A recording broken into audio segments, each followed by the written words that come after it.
May we as Americans never forget and always be willing to defend those magnificent principles of duty, honor, country, and freedom. And finally, let me talk for a moment about love.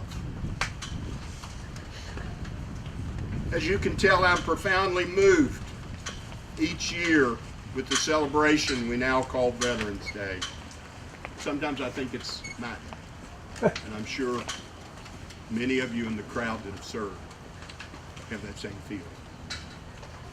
In its original form, it was a day of remembrance set aside to recall those who died in harm's way serving our nation in World War I. However, over the years, this day has taken on the mantle of remembering all those who have served. In many ways, I revel in this new approach as I remember each Veterans Day. No, truthfully, I remember every day. Those New York City fire and police members who died by cowards' hands, along with 3,000 other innocents during the events we know today as 9/11. Their sacrifice of love for their fellow man was made in an undeclared war.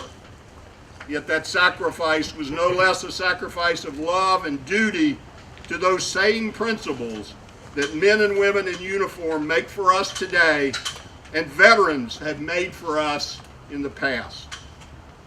On this day, I also like to remember others who never wore the uniform.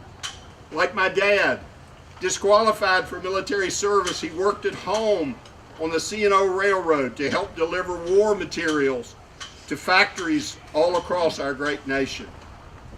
I like to remember Rosie the Riveter, and I know several Rosies grace these streets here in Smithsburg who took their place on the assembly line to build the implements of war.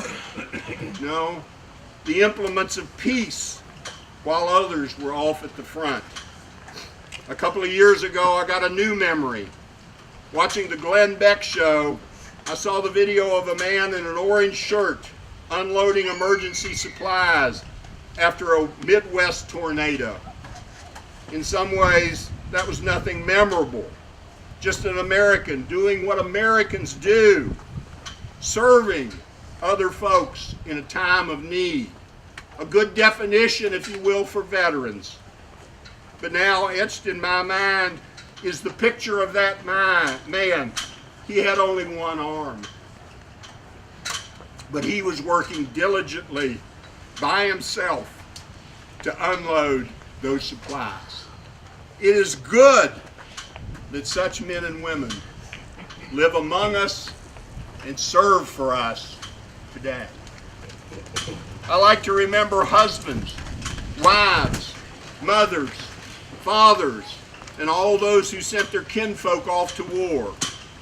I cannot fathom the grief some felt when those loved ones did not return.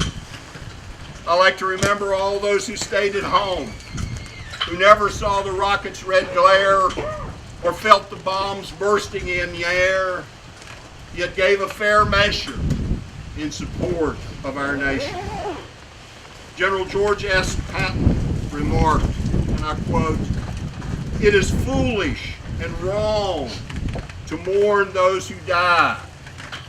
Rather, we should thank God that they lived." That timeless remark brings me to my conclusion. It's altogether proper that we remember the lives of all those who have served, but let us also remember those who live today and keep us free. Today and every day, let us give thanks for the lives of the men and women who serve this nation in uniforms proudly displaying the insignia of the United States Army, Navy, Air Force, Marines, and Coast Guard, and also those who serve as police, fire and rescue, security, those that volunteer and perform those many jobs that ultimately protect our lives and freedom. Let us this day always be a day to remember those who have served, but also those who serve today, and preserve those principles of duty, honor, country, and freedom. God bless each and every one of you. And God bless America.